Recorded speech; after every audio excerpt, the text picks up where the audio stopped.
আমারে কণ্ঠে তুমি তোমারি বাণী দিয়েছো, বুকের দেরাজ তুমি তোমারি স্থান দিয়েছো।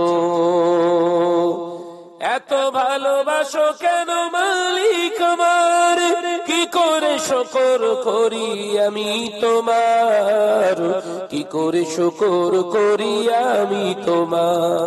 জোরে হবে না সুবহানাল্লাহ? আরো জোরে হবে না? আমারে কণ্ঠে তুমি তোমারি বাণী দিয়েছো, বুকের দেরাজ তুমি তোমারি স্থান দিয়েছো। লা ইলাহা ইল্লাল্লাহ।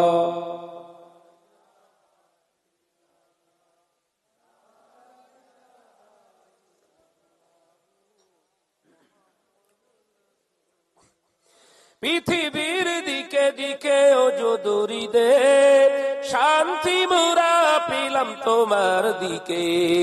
পৃথিবীর দিকে দিকে ওজদুরি দে, শান্তি মোরা পেলাম তোমার দিকে।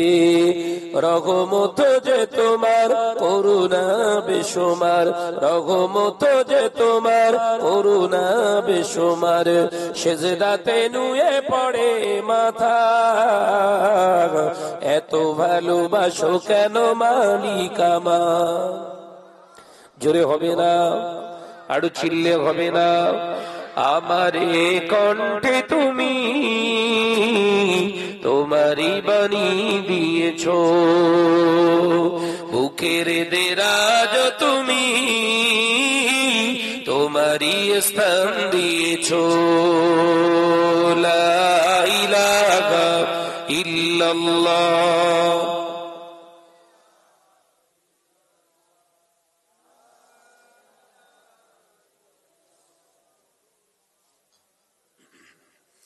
জোরে জোরে লা ইলাহা ইল্লাল্লাহ। আওয়াজ দেন, লা ইলাহা ইল্লাল্লাহ।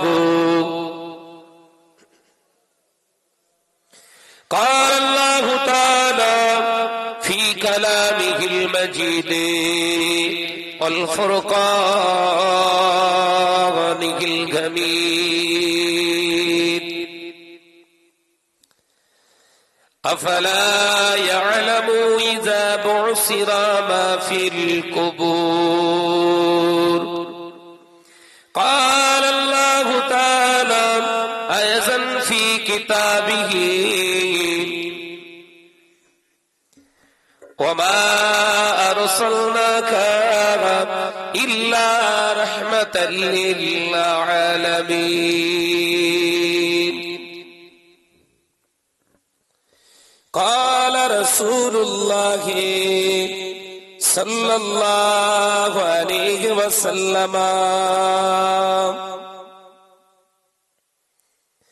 الرجل لا يدخل الجنة قط. قال النبي صلى الله عليه وسلم: لا يؤمن أحدكم حتى أكون أحب إليه من ماله وأهله والناس أجمعين. হাজিরান মজলিস, দিনদার নিকার আল্লাহওয়ালা পরেজগার মুমিন মুসলমান ভাই ও বাবাজিরা, এই হাড়োয়া থানার অন্তর্গত মাজমপুরি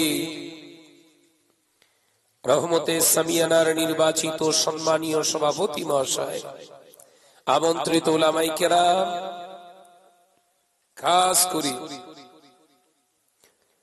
মাজারাইট দরবার শরীফ থেকে আগত আওলাদে মাজারাইট পীর সাহেব হুজুর কিবলা, আল্লাহ পাকের দরবারে জানাই লাখো কোটি শুকরিয়া যে আল্লাহ দুনিয়ার সমস্ত খারাপিয়াত থেকে আমাদেরকে হেফাজত করে তার একটি পছন্দনীয় জায়গায় আল্লাহ আমাদের বসার সুযোগ দান করেছেন। সেই মহান স্রষ্টা রব্বুল আলামিনের দরবারে কালিমাতুশ শুকর আদায় করে একবার প্রাণ খুলে পড়ি আলহামদুলিল্লাহ। যদি বলেন এই ছেলেরা যদি হবেন আলহামদুলিল্লাহ। সালাতু সালাম জানাই বিশ্ব নবীর দরবারে, যে নবী সৃষ্টি না করে আমার আল্লাহ কুল কায়নাতকে সৃষ্টি করতেন না। একবার জোরে বলবেন না সুবহানাল্লাহ? আর জোরে বলতে পারেন না? সে নবীর প্রতি জানাই লাখো কোটি দরুদ ও সালাম, উচ্চ আওয়াজে পড়ি সাল্লাল্লাহু তাআলা আলাইহি ওয়াসাল্লাম। দীর্ঘক্ষণ ধরে ওয়াজ নসিহত করলেন আমার পূর্বে মহতারাম শ্রদ্ধেয় ভাজন ইমাম সাহেব হুজুর। তার আগে ওয়াজ করলেন পীরজাদা জনাব রাকিবুল আজিজ বখতিয়ারি সাহেব। আল্লাহ পাকের খাস রহমত, মাজমপুরের আগেও আল্লাহ পাক দুবার এনেছে এই মজলিসে, নাকি? আল্লাহর কাছে দোয়া চান, কিন্তু কিছু হক কথা শুধু বলার নয়, জীবনে যেন আল্লাহ পাক আমাদের সকলকে বক্তাকে আমল করার, শ্রোতাকে আল্লাহ তৌফিক দেন। বলুন আমিন। জোরে বলি আল্লাহুম্মা আমিন। ওয়াজ নসিহত প্রচুর পরিমাণে হচ্ছে। বেশটাকে একটু এ করো তো, কম কমিয়ে দাও, একে দিয়ে রাখো। জলসা মাহফিল মুসলিম সমাজে কম হচ্ছে না, প্রচুর পরিমাণে বহাল তবিয়াতে জলসা মাহফিল হচ্ছে। রাতের পর রাত, রাতের পর রাত, তাতেও হচ্ছে না। ছেলেরা মাশাআল্লাহ এখন দিনের বেলা আবার জলসা দিচ্ছে। ভালো জিনিস, আপনার রাতের জলসা বন্ধ করে দিনের বেলা দেয়, আমরা অন্তত বাঁচি। কথা বুঝতে পারছেন না? দুই রকম করলে সমস্যা। রাতে যদি সারা রাত জেগে দিনের বেলাতে একটু ঘুমোতে হবে নাকি? দিনের বেলাও দিচ্ছে হুজুর আসেন, দিনের বেলা কখন ঘুমবো? হেরা তা মেরে ফেলবে নাকি রে বাবু? নির্দিষ্ট একটা টাইম নিয়ে দিনের বেলায় জলসা করা সবথেকে বেস্ট। আমি একদম দিনের বেলায় 100% সাপোর্ট দেবো। তাতে আপনাদের খরচ খরচা মাশাআল্লাহ কমে যাবে। এই কথা ঠিক না? ভুল? জোরে বলে। আর একটা জিনিস কমবে, কি বলেন তো? গুনাহ। কি কমবে? জোরে বলেন, জোরে বলেন। এই জলসাকে কেন্দ্র করে একটা নিশ্চয় বাজার খোলা বসবে, বসেছে তো নাকি? বাজার বসা মানে সেখানে কি হবে? কেনাকাটা, তার সঙ্গে বলেন বলেন বলেন, তার সঙ্গে ছেলে মেয়েদের আড্ডা হই হই ফ্রি হবে। আর আড্ডা হই হই মানে সেখানে তো জেনার গুনাহ হবে। দিনের বেলা হলে ঘরের মেয়েরা সেজে গুজে বেরোতে চাইবে? পরের ছেলেটা পরের মেয়ের পিছনে ঘুরঘুর করতে পারবে? জানে সবার নজর আছে, ধরতে পারলি খেলা। এই কথা বলছে না কেন? হয় বে পড়িয়ে ছাড়বে, নইলে আনলিমিটেড ফ্রি টক টাইম ধুম ধারাক্কা দেবে। তার দরকার নেই বাবা যাওয়ার। ওই জন্য আমাদের উচিত দিনের বেলা জলসা মাহফিল গুলো করা। বাংলা আসামের মুফতি আজম শাহ সুফি আব্বাজান মেজলা হুজুর পীর কেবলা একই কথা বলতেন, যদি রাতে জলসা করতে হয় 10টা পর্যন্ত, ওর বেশি করা যাবে না। কেন? সারা রাত ধরে জলসা করলে, 2টো 2:30টা পর্যন্ত জলসা করলে এর আগে ঘুমুতি ঘুমুতি ঘুম আসতে আসতে ফজরের রক্ত হয়ে যাবে, ও কেউ আর ফজর পড়বে না। এই কথা বলছে না কেন? এমনি অনেকেই শতকরা 80% ফজর পড়ে না, যে 20% পড়ে এরা আবার ওখানে গিয়ে শুলি ও মরণের ঘুম ঘুমাবে। এই কথা বলছে না কেন? ওই জন্য যুক্তি সম্পন্ন।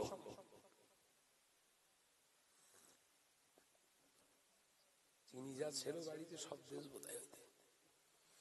আমার নওজোয়ান যুবকেরা, ছেলেরা, বাচ্চারা, আল্লাহ পাকের খাস রহমত, আল্লাহ আমাদেরকে সেই নবীর উম্মাত করে পাঠিয়েছেন। পৃথিবীর নবী আলাইহিস সালাম যে নবীর উম্মত হওয়ার আশা তৈরি করেছিল মনে, একবার জোরে বলবেন না? এই জোরে বলতে পারেন না? আল্লাহ পয়গম্বর না করে, নবী না করে যদি আখিরি জামানার নবীর উম্মাত করে পাঠাতে আল্লাহ বড় খুশি হতাম। জোরে বলবেন না? আমরা চাইনি, আল্লাহ দিয়ে দিয়েছে। তারপরেও শয়তানি কমায়নি। এই কথা বলছেন না, কমিয়েছি। ভাইরা আমার, নওজওয়ানেরা, যুবকেরা, ছেলেরা, বাচ্চারা, পর্দানাশীনা মা ও বোনেরা, ওই জন্য আল্লাহ পাক কোরআনে জানিয়েছেন, আফালা ইয়ালামু ইযা বুসিরা মা ফিল কুবুর। মরণ সম্পর্কে তো সমাজ নসিহত হয়েছে। আল্লাহ বলছে, কবরের ভিতরের অবস্থাটা সম্পর্কে তোমরা কি ওয়াকিবহাল জানো? আমরা কেউ কবরের চিন্তা করি না। এই কথা বলছি না কেন? এলাকায় মানুষ মারা গেলে তাকে দাফন করতে যায়, তাকে কবরস্থ করতে যায়, জানাজায় শরীক হই, আমরা প্রত্যেকে সেখানে যে হাজির হই। এ নওজওয়ানেরা, যুবকেরা, ছেলেরা, বাচ্চারা, পর্দানাশীনা মা ও বোনেরা, এলাকায় যে মানুষটা মারা গিয়েছে ওই মানুষটা আমাদেরকে জানান দিয়ে গেলে, আমাদেরকে বলে গেলেন, আমাদেরকে দাওয়াত দিয়ে গেলেন, এ আল্লাহর বান্দা বান্দীরা, আমি চলে যাচ্ছি, এরপরে আসার সময় কিন্তু তোদের, আমি চলে যাচ্ছি, আমিও তোদের মতো দুনিয়ায় ছিলাম, আমার পরের কিন্তু টিকিট তোদের, অর্থাৎ দুনিয়ায় চলাফেরা করবে, কথাবার্তা বলবে, দুনিয়া জমিনে খাওয়া দাওয়া করবে, দুনিয়া জমিনে দুনিয়াদারি করবে, আল্লাহকে ভয় করে, হায়াতের দিকে খেয়াল করে। পৃথিবীর জমিনে আমিও তোদের মতো উদাসীন ছিলাম, আমি তোদের মতো দুনিয়াদারি করতাম, বিবি ছেলে পুলা টাকা পয়সা নিয়ে পেরেশানে ছিলাম। হঠাৎ একদিন আজরাইল আমাকে নিতে এলো, আমি 1 মিনিটের তরে সময়টা আরো বাড়াতে পারলাম না। কি হলো রে? কোথায় কি হলো রে ভাই? যা সব গুনাশ করে ফেললি বাবা। তাহলে যারা দুনিয়া থেকে চলে যাচ্ছে আমাদের কিন্তু বলে যাচ্ছে, এই শুনছেন, আমি চলে যাচ্ছি, তোদের কিন্তু আসতে হবে। গন্তব্যস্থল কিন্তু একটা, এই দুনিয়ার জায়গাটা চিরস্থায়ী নয়। ও আমাদের স্মরণ করিয়ে দিয়ে বেরিয়ে গেল। এই দেখ, গতকালকে মাজমপুর বাজারে, হাড়োয়া বাজারে, ধনপোতা বাজারে খুব বাজার করেছিল, আজকে সেই বাজার খাওয়া হলো না। বিবি রান্না করেছে, সেই রান্না হাঁড়িতেই পড়ে রইল, খাওয়া হলো না, আমাকে চলে আসতে হলো। এরপরে সিরিয়াল কিন্তু তোর। দেখ, আমি সাইকেল, মোটর সাইকেল, গাড়ি চেপে ঘোরাঘুরি করছিলাম, নিথর এখন খাটিয়ার উপরে শুয়ে রয়েছি। এই হালাতটা তোদের হবে। কবরস্থানে গিয়ে, মাইয়েতের সামনে গিয়ে একবার ওই চিন্তা মনে এসছে, একদিন চলে যাব। দুনিয়া জমিনটা আমার জন্য চিরস্থায়ী নয়, ক্ষণস্থায়ী জিন্দেগি। এই জিন্দেগিটা শেষ হয়ে যাবে, আমার আবারও একটা জিন্দেগি দান করবে আল্লাহ। ওই জিন্দেগির নামটা হলো আলামে বারজাখ, কবরের জিন্দেগি। এ বাজারেরা, যুবকেরা, ছেলেরা, বাচ্চারা, পর্দানাশীনা মা ও বোনেরা, ওই কবরের জিন্দেগিটা যার খারাপ হয়ে যাবে, ওই কবরের জিন্দেগিটা যার দুঃখ হয়ে যাবে, ওই কবরের জিন্দেগিটা যারা আযাবের হয়ে যাবে, আল্লাহ নবী জানিয়ে দিলে মানুষের মরণের পরে প্রথম মঞ্জিলে হলো কবর। ও আমার সাহাবীরা, আমি নবী জানিয়ে দিলাম, কবরে যে ব্যক্তি ধরা পড়ে যাবে সে ব্যক্তি ব্যক্তিটা ফুলসিরাতে ধরা পড়ে যাবে, কবরে যে ব্যক্তিটা আযাব ভোগ করবে, মিজানের পাল্লায় সে ধরা পড়ে যাবে, কবরে যে ব্যক্তিটা আযাবের ভিতরে থাকবে, ময়দানের মাহশারে আল্লাহর দরবারে ধরা পড়ে যাবে। ও আমার সাহাবীরা, আমি আল্লাহ পাক আল্লাহ তাআলার নবী বলছি, শুনে রেখে দাও, জেনে রেখে দাও, দুনিয়াটা আর দুনিয়া ও মাসরাতুল আখিরাত, এই দুনিয়াটা হলো আখিরাতের সঞ্চয়ের জায়গা, এই দুনিয়াটা হলো আখিরাতের খেদবাড়ি। এখানে যতদিন দুনিয়াদারি করবে, আখিরাতের চিন্তা করে করবে, বিবি ছেলে পোলা কাজ কারবার ব্যবসা বাণিজ্য যতটুকু করবে, যেন আখিরাতে লস না হয়ে যায়। এখান থেকে যা কিছু আমরা দুনিয়াতে করব, যা তার বিনিময়ে যেন আখিরাতে নাজাত পেয়ে যায়। একবার জোরে হবে না? এ নওজওয়ানেরা, যুবকেরা, ছেলেরা, বাচ্চারা, পর্দানশীল মা ও বোনেরা, আল্লাহ কোরআনে জানিয়েছে, ওমা খালাকতুল জিন্না ওয়াল ইনসা ইল্লা লিয়াবুদুন, আমি জিন এবং ইনসানকে সৃষ্টি করেছি কেবলমাত্র আমার ইবাদতের জন্য, আমার উপাসনার জন্য। ওরে আমার বান্দারা, আমি আল্লাহ পাক তোদেরকে জমিনে পাঠিয়েছি পাখামো মারার জন্য নয়, পরের মেয়ের পিছনে পিছনে ঘোরার জন্য নয়, দুনিয়ার জমিনে গরিবের মাল মেরে মুচড়ে খাবার জন্য নয়। আমি আল্লাহ তোদেরকে পরকিয়া করার জন্য জমিনেতে পাঠায় নাই, আমি আল্লাহ জিনা ব্যভিচার করার জন্য পাঠায় নাই, কারণ আমি আল্লাহ জানিয়েছি, ওয়ালা তাকরাবুজ জিনা, জিনা করা তো দূরের কথা, জিনার ধারে কাছে তোরা যাবি না, কারণ ওটা আমি আল্লাহ তোদের জন্য হারাম বানিয়েছি। জিনা জিনা ভাই সাহেব যেখান থেকে ছেড়ে গেছে ওইখান থেকে আমি ধরি, হাসপাতালে বেশ লাইন চলবে, কথা বলছেন। শরীয়তের বিধান অনুযায়ী আপনার অওকাত থাকলে আপনি বিবাহ করতে পারেন। দুনিয়ার মানুষ খারাপ বললেও আপনার অসুবিধে নেই, আপনার গুনাহ নেই। মাথায় ঢুকছে? আপনার বিবাহ করার ক্ষমতা আছে, আপনি বিবাহ করতে পারেন। কোরআনের নির্দেশনা বলি, একজন ব্যক্তি যদি একের অধিক বিবাহ করে আর তার সম্পর্কে যদি কেউ কুধারণা করে যে লোকটার নেচার খারাপ, তার কাবিরা গুনাহ হবে। কিন্তু যে ব্যক্তিটা বিবাহ করেছে ওর কোনো গুনাহ নেই। সুবহানাল্লাহ, একবার জোরে হবে না? এলাকার মানুষ যদি ওর ক্যারেক্টারলেস, চরিত্রহীন বলে থাকে, আল্লাহ বলছেন না, ও চরিত্রহীন যদি হতো জিনা করত। কথা বলছে না? চরিত্রহীন, যাদের চরিত্র ক্যারেক্টারলেস এরা কি করে? জিনা করে। যাদের চরিত্র ভালো আছে এরা আমার কোরআন মেনে বিবাহ করে। একবার জোরে বলুন, একবার জোরে বলবেন না? কিন্তু এর সমাজের এমনই একটা রোগ, সেই যারাই বিবাহ করছে ওদেরই তকমা দেয়া হচ্ছে, এদের হচ্ছে চরিত্র খারাপ। এই কথা বলছেন না কেন? অথচ আল্লাহ ওদের সম্পর্কে কোন জায়গায় কোরআনের একটা নাসল, একটা আয়াতে, একটা বারের জন্য বললেন না যারা একের অধিক বিবাহ করেছে এদের ক্যারেক্টার খারাপ। একটা বিশ্বনবীর হাদিস দেখাতে পারবে না, আই ক্যান চ্যালেঞ্জ, যাদের চরিত্র খারাপ। নবী বললেন চরিত্রটাকে ঠিক রাখার জন্যই তো বিবাহ। একবার জোরে বলুন না? এই সমাজ এতটাই আমরা খারাপ হয়ে গেছি, সমাজের মানুষ আমরা, যে বিবাহিত ব্যক্তিটা সম্পর্কে খারাপ জিনিস ছড়াতে আমাদের মুখে বাঁধে না, কিন্তু এ নিজে গিয়ে এলাকায় জেনা করে পোষাচ্ছে না। থাইল্যান্ডে যে জেনা করছে, কোথায় জেনা করছে? থাইল্যান্ডে যে জেনা করছে, মনে করছে আমার সম্পর্কে কেউ কিচ্ছু জানে না।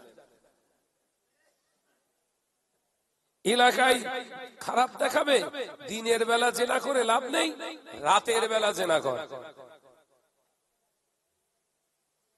এলাকায় ইফতার ঘরে ঢুকলে সন্দেহ করবে, ফ্ল্যাট ভাড়া করে জেনা কর। টোটালটাই হারাম, টোটালটাই জোরে বলে কবিরা গুনাহ। আবার আল্লাহ বললেন ওয়ালা তাকরাবুজ জিনা, খবরদার জিনার সংস্পর্শে যাস না, তোদের জন্য হারাম। অথচ এই সমাজের বুকে বর্তমান যুগ সন্ধিক্ষণে আমাদের ভারতবর্ষে জিনা করার জন্য কি সুন্দর সব সিস্টেম করে রেখে দিয়েছে। কথা বলছেন না কেন? আর ওর প্রভাবটা কোথায় পড়েছে? এখন গ্রামে গ্রামে পড়ে গেছে। এখন বলো বাপ বলো, গ্রামে গ্রামে শুরু হয়েছে না পরকিয়া? কাকের বাসায় কোকিল এসে ডিম পেড়তে, কাকের বাসায় কোকিল ডিম পেড়ে বেরিয়ে যাচ্ছে। কাক মনে করছে তাই তো, ডিম তো মনে হচ্ছে আমারই। কাকের ডিম আর কোকিলের ডিম সেম, একরকম, বুঝতে পারবেন না। কাক কি করছে? সারাদিন এমাট ওমাট এখানে সেখানে কাজ করে, তার মানে সঞ্চয়, খাবার জোগাড় করছে।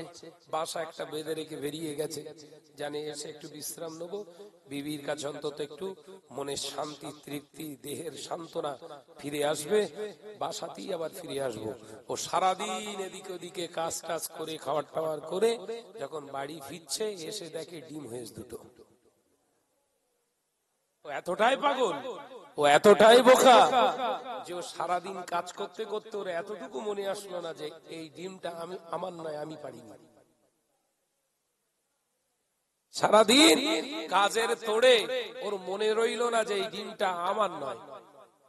এসে দেখে বাসায় দুটো ডিম পেড়েসকে, কথা বলে না, পেড়েসকে কোকিল। এসে দেখে ডিম দুটো সে কালার পুরো আমার মতো, তাই তো আমার ডিমের মতো, তাহলে তা দে। একদিন দুদিন সে খাওয়া দাওয়া উঠে গেছে। পাখি যখন তা দেয় ওর খাওয়া কমে যায়, ওর টেনশন একটাই, বাচ্চা যেন না শেষ হয়ে যায়। নিজের শরীরে তাপ দিয়ে দিয়ে ওম মেরে মেরে ওম মেরে মেরে তা দিয়ে দিয়ে তা দিয়ে দিয়ে বাচ্চা দুটো উঠে, আর বাচ্চা ওঠার পরই কাকের চোখ চড়ক গাছে উঠে গেছে। বাচ্চা দেখি ওর মাথা গেছে ঘুরে, কি ব্যাপার, এ তো আমার মতো না। আলোচনা মাথায় ঢুকছে যে কাক ওই কোকিলের বাচ্চা দেখে সব দেখে অবাক হয়ে গেছে। এরা আমার গার রং কালো, আমার ঠোঁট কালো, এই বাচ্চার ঠোঁট লাল কেন? এ বোধহয় আমার না। কথা বুঝতে পারছেন না? কোকিলের ঠোঁটের ভেতরে লাল হয়, আর কাকে উপরেও কালো ভেতরেও কালো। ওর তখন সন্দেহ হচ্ছে বাচ্চা মনে হয় আমার না। আবার মনে মনে বুঝতেছে বলা যায় না, ছোটবেলায় হয়তো আমার এরম ছিল। কথা বুঝতে পারছেন না নাকি?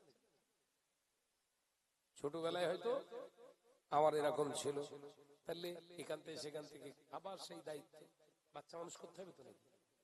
এদিক থেকে খাবার টাবার এনে খাইয়ে দাইয়ে ঠিক 2 মাস 2.5 মাস হয়েছে, আর এর ডানা গজিয়ে গেছে। এ তখন গায়ে ঠোকর মেরে বলতে আমার কা কা ডাকবে, কার বাচ্চা? কথা বলে না তো। ও তখন চোখ মেরেই ফেলবে, বোধহয় আমার কেউ না, চুপ করবো।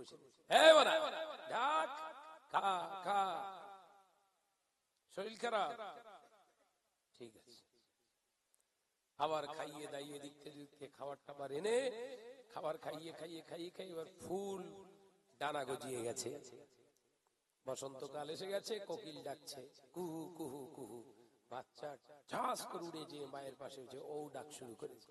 কাক বাসায় এসে দেখে নি সেই কোকিলের পাশে যে বসে আছে, দুজনের চেহারার সঙ্গে মিলে গেছে। কোকিল তখন বলছে এত খাটনি খাটলুম, এত কিছু করলাম, লাস্ট পর্যন্ত কোকিলের বংশ হলো। আর আলোচনা বুঝতে পারেননি? বলো, ভাইরা আমার, নওজওয়ানেরা, যুবকেরা ঘরের বিবিকে ঘরে রেখে চলে গেলে, দিনের পর দিন কাজ করলে, টাকার পিছনে ছুটলে, টাকা কি হবে বাবাজি?